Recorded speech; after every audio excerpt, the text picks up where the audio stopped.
Jusqu'à présent, depuis l'école primaire, quand nous faisions de la géométrie, nous étudions des figures qu'on pouvait tracer sur une feuille de papier.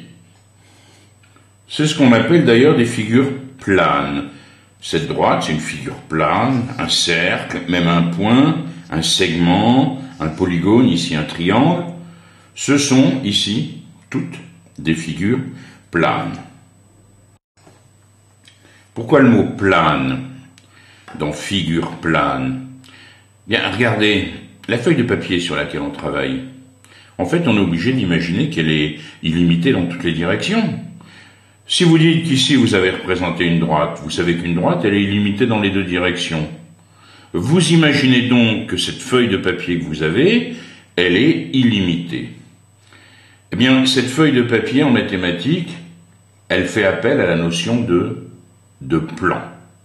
C'est-à-dire que jusqu'à présent, vous avez toujours travaillé dans le plan.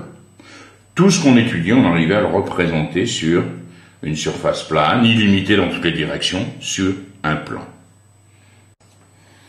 Vous avez déjà cependant vu des objets géométriques qui n'étaient pas des figures planes. Regardez cet objet. Bon, vous le reconnaissez, c'est un pavé droit, ou un parallélépipède rectangle, vous l'avez déjà étudié un peu, les faces, etc., les arêtes, vous vous souvenez. Cet objet, en fait, il ne tient pas sur une feuille de papier. Vous ne pouvez pas le représenter directement sur une feuille de papier.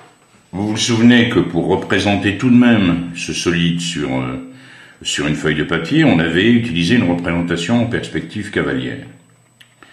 Eh bien, finalement, cet objet géométrique, ici, il occupe une partie de l'espace. Un tel objet géométrique, c'est un solide. Donc, le pavé droit, le parallélépipède rectangle, est un solide. Quand nous étudions, quand nous observons ce solide, nous travaillons en fait dans l'espace. Regardez bien, par exemple, la grande face ici, de solide. Imaginez que cette grande face se prolonge dans toutes les directions. Vous pouvez parler du plan de cette face. Je pourrais parler aussi du plan ici, de cette face plus petite. Pour donner une idée, j'ai découpé ici un carré sur une feuille, vous voyez. Vous imaginez que cette face est illimitée dans toutes les directions. Vous parlez ainsi du solide en utilisant la notion de plan. Donc, quand je veux travailler dans l'espace, il faut que je puisse travailler en fait avec des plans. Alors, pour représenter tout de même les plans, on fait un parallélogramme, ici vous voyez. Ça donne l'idée d'un plan qui serait donc évidemment une surface plane illimitée dans toutes les directions. Si je prends ici un plan, alors vous imaginez toujours que ça se prolonge, hein. Voilà un plan. Ici, j'ai un deuxième plan, je suis dans l'espace. Je peux tenir mes deux plans, ici, de cette manière. Qu'est-ce que vous voyez? Que ces plans sont sécants. Ces deux plans, ici, se coupent, et ils se coupent en formant quoi? Une droite. L'intersection entre deux plans sécants, ça sera une droite.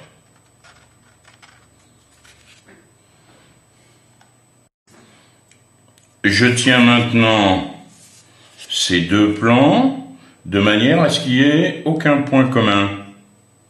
Vous voyez? On dit que ces deux plans, à ce moment-là, sont parallèles. Ils ne sont pas sécants, ils sont ici parallèles.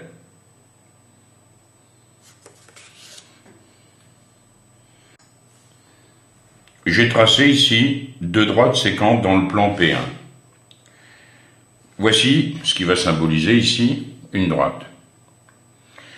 Si je veux tenir la droite pour qu'elle soit en même temps perpendiculaire à D1 et à D2, il va falloir que je tienne ma droite de cette façon. Alors je vais peut-être le montrer de cette façon, on verra mieux, regardez bien. Cette droite est perpendiculaire à deux droites du plan. On dit que elle est perpendiculaire au plan. Donc voilà une situation où j'ai une droite qui est perpendiculaire au plan P1.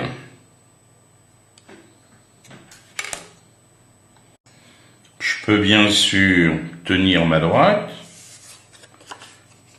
pour qu'elle ne soit pas séquente au plan. Elle va être comment cette droite ici? Parallèle ici au plan P2. Elle ne rencontrera jamais le plan P2.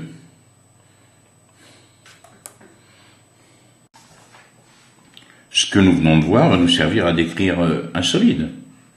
Qu'est-ce qu'on peut dire des deux grandes faces ici? Elles correspondent à deux plans qui vont être comment? Parallèles. Qu'est-ce qu'on peut dire ici de cette arête qui se trouve ici? Cette arête ici, elle est perpendiculaire à deux droites du plan ici de cette grande face. On dit que cette arête, elle est perpendiculaire ici à cette grande face. De la même façon, observez bien ici cette arête. Vous voyez cette arête ici? Elle est comment par rapport au plan ici de cette grande face? Cette arête, elle est parallèle au plan de cette grande face.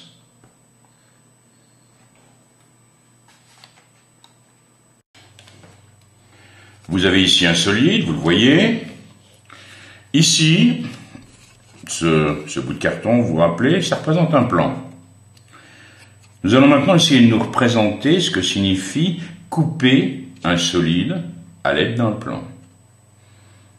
On dit aussi réaliser la section d'un solide par un plan. Vous voyez, j'ai ici une lame. Cette lame va représenter le plan que je tenais tout à l'heure en main. Alors attention, j'approche la lame. C'est comme si le plan traversait ici le solide. Qu'est-ce que j'obtiens? J'obtiens ici ce qu'on appelle une section. La section obtenue, c'est donc ici cette surface. Mais attention, si vous supposez que ici, ce solide est creux, la section alors elle se réduirait, si vous voulez, ici à l'écorce qui est en verre. D'accord? Par exemple, ici, si on assimilait la section obtenue à un disque, si j'imagine que le solide est creux, la section obtenue serait un solide. Alors, cette section est bien sûr ce qu'on appelle une section plane. Pourquoi une section plane? Parce que c'est une section que j'ai obtenue en coupant le solide à l'aide d'un plan.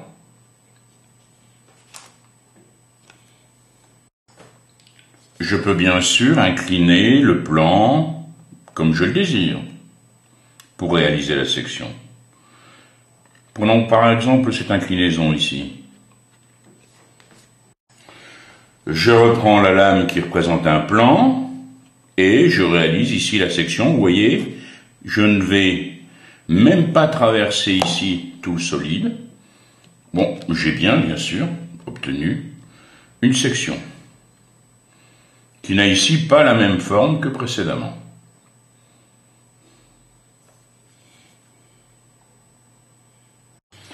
Nous allons maintenant réaliser la section de solide particulier par un plan. Ici, vous reconnaissez ce solide, bien sûr, il s'agit d'un pavé droit, un parallélépipède rectangle.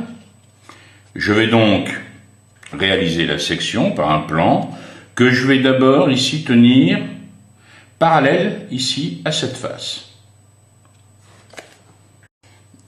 J'approche donc cette lame qui représente le plan. Je la tiens parallèle à la face en question. Je sépare bien les deux parties et j'obtiens ici une section qui a la forme d'un rectangle. Donc la section d'un parallélépipède rectangle ou d'un pavé droit par un plan qui est parallèle à une des faces, on obtient comme section plane un rectangle qui a d'ailleurs les mêmes dimensions que la face par rapport à laquelle vous avez fait la section. Je vais maintenant réaliser la section par un plan parallèle ici à cette arête. Attention, j'approche la lame, je la tiens ici parallèle à l'arête.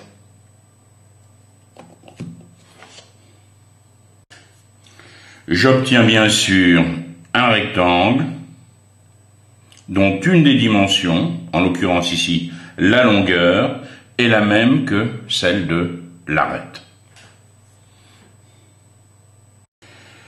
Vous reconnaissez ici un cylindre de révolution avec ses deux bases ici.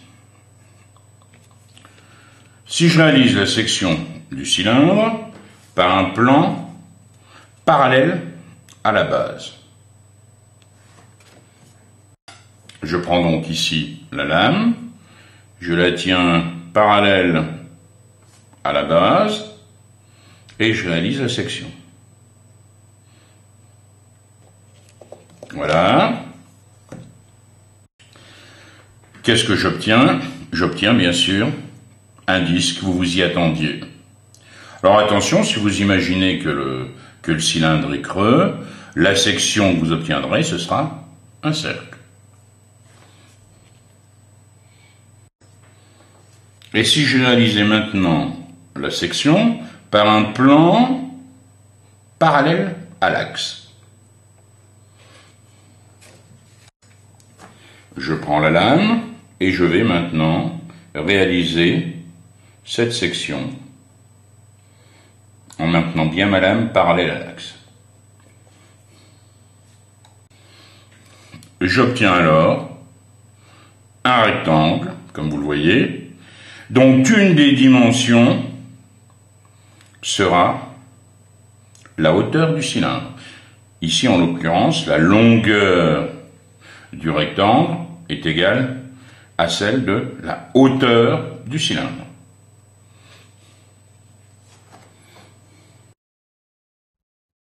On peut visualiser sur GeoGebra la section d'un pavé droit par un plan.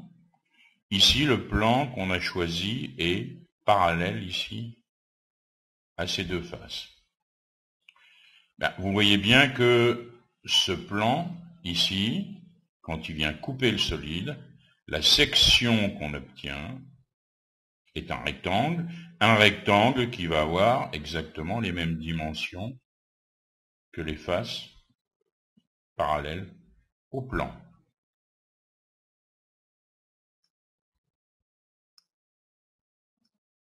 On peut mieux le voir ainsi.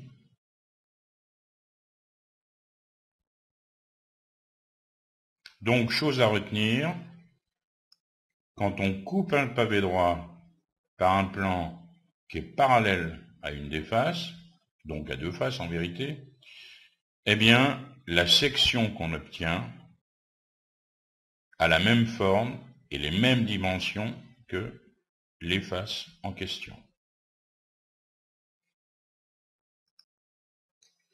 On a maintenant réalisé la section d'un pavé droit par un plan qui est parallèle à une des arêtes. Vous voyez? La section qu'on obtient, bien sûr, c'est quoi? Un rectangle.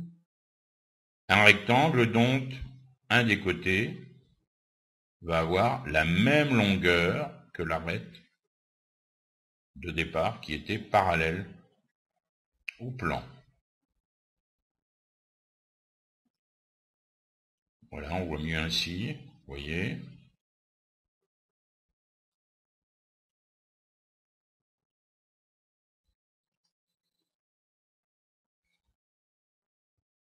On visualise ici la section d'un cylindre par un plan qui est parallèle à la base du cylindre.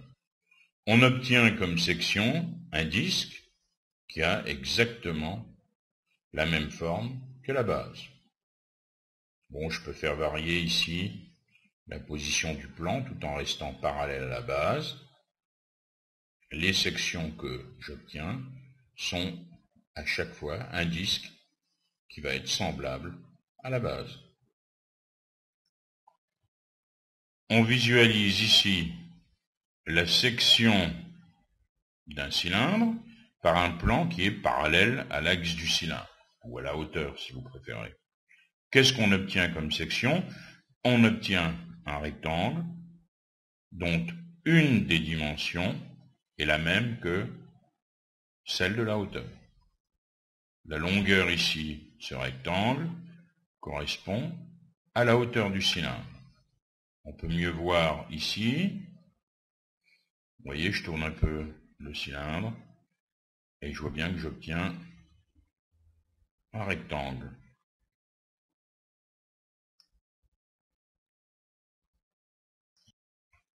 On visualise ici la section d'une pyramide par un plan qui va être comment? Qui va être parallèle à la base. À ce moment-là, la section qu'on obtient a la même forme que la base. Les plus petites, c'est une réduction de la base. Je fais varier la position du plan qui coupe la pyramide en restant parallèle à la base. On obtient bien une section qui a la même forme que le polygone de base. Je fais maintenant varier le polygone de base. Vous voyez que la section, bien sûr, elle change de forme en gardant la même forme que la base.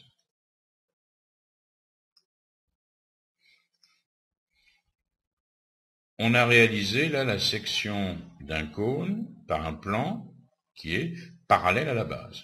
Alors imaginez ce plan, on obtient bien sûr quoi comme section? Un disque. Un disque qui va être une réduction de la base. Bon, on peut faire varier ici la position du plan restant parallèle à la base. La section, évidemment, va changer de dimension. Plus je vais m'approcher du sommet, plus le disque sera petit.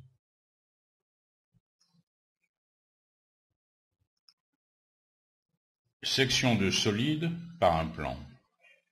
Jusqu'à présent, souvent, quand on traçait des figures en géométrie, on travaillait sur une surface comme le papier, une surface plane. En fait, on travaillait dans ce qu'on appelle en mathématiques un plan.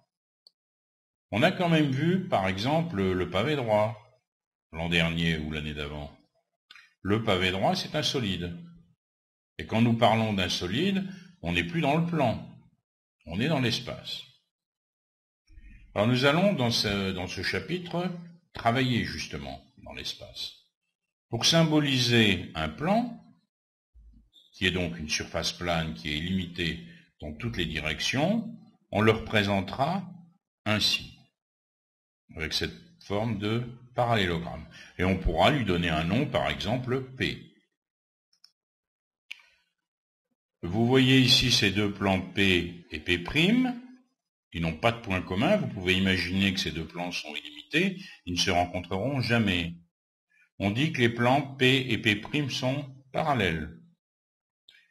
Ici, cette droite D, elle est en fait perpendiculaire à deux droites du plan P. On dit que cette droite, elle est perpendiculaire au plan P. Cette droite, ici, elle n'a aucun point commun avec le plan P. On dit qu'elle est parallèle au plan P. Enfin, vous voyez ici un point A. Vous voyez une droite qui passe par A et qui est perpendiculaire au plan P. Elle coupe le plan P en H. Eh bien, la distance de A au plan P, c'est cette distance AH. Alors, voyons la section de solide par des plans. Ici, vous avez un plan qui vient couper, ici, un parallélépipède rectangle. Eh bien, la section d'un parallélépipède rectangle par un plan parallèle à une des faces est un rectangle de même dimension que la face. Les rectangles IJKL et ABFE sont semblables.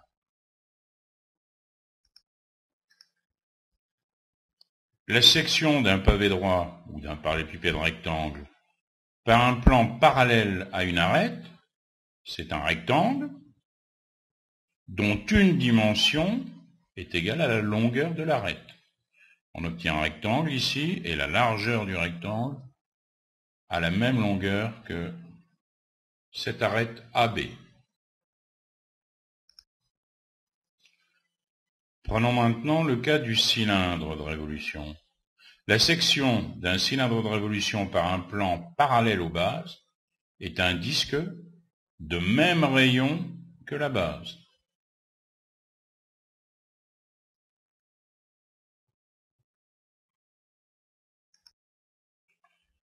Si on fait maintenant la section par un plan qui va être parallèle à l'axe, on obtient un rectangle dont une des dimensions est égale à celle de la hauteur du cylindre.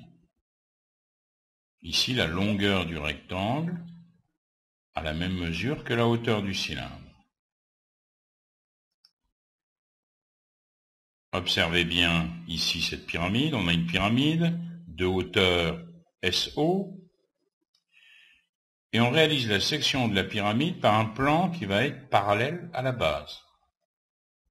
On va obtenir un polygone EHGF qui va avoir la même forme que le polygone de départ.